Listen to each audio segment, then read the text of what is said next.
तो चलिए दोस्तों बात करते हैं सेकेंड पेज ऑफ एमबीएल। इसमें हम लोगों को डिस्क्रिप्शन कॉलम दिया होता है, तो वहां पे आपको इनवॉइस नंबर, पैकिंग लिस्ट का जो भी आपको अगर नंबर मेंशन करना है, पैकिंग टाइप कैसा है, कमोडिटी, एचएस कोड, अगर आपको उसमें कोई भी प्राइस टर्म या फिर इनको टर्म्स मेंशन करना है वो भी मेंशन कर सकते हो। जैसे कि यहाँ पे मेंशन कर हमने किया है 8x20 एफसीएल कंटेनर, उसका पैकिंग टाइप बल्क और लूज, क्योंकि हम लोग ये लूज कंटेनर में भर रहे हैं।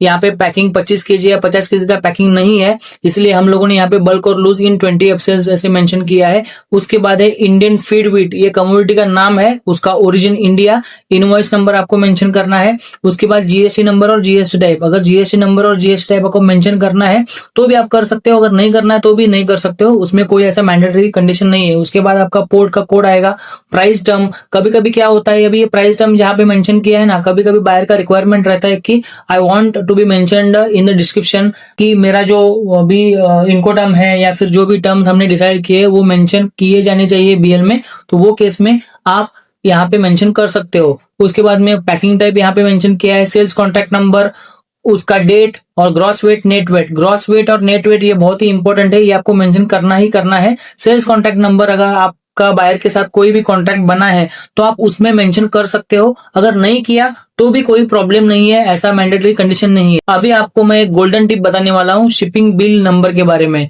शिपिंग बिल नंबर बीएल में मेंशन करना बहुत ही इंपॉर्टेंट है। इसका मैं रीजन बोलता हूँ, अगर आपने शिपिंग बिल का नंबर बीएल पे मेंशन नहीं किया तो आपको इंसेंटिव नहीं मिलेगा गवर्नमेंट की तरफ से। जैसे आरओडीटीपी वगैरह जो इंसेंटिव्स है, वो इंसेंटिव आपको बीएल पे अगर शिपिंग बिल नंबर मेंशन नहीं है तो नहीं मिलेंगे। इसीलिए आपको बीएल पे शिपिंग बिल का नंबर मेंशन करना बहुत ही मैंडेटरी हो जाता है। उसके बाद यहाँ पे जैसे फर्स्ट पेज पे हमने देखा था वेसल का नाम है, वेसल का मतलब होता है शिप जहाँ पे हमारा कंटेनर लोड हो जाएगा या फिर लोड हुआ है।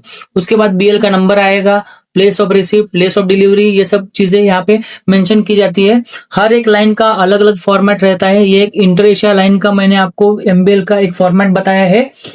एमएससी का, कॉस्को का, हर एक बीएल का अलग अलग फॉर्मेट रहता है, लेकिन जो बेसिक चीजें हैं जैसे port of loading, port of discharge, ये सारा फॉर्मेट जो है वो सेम रहता है।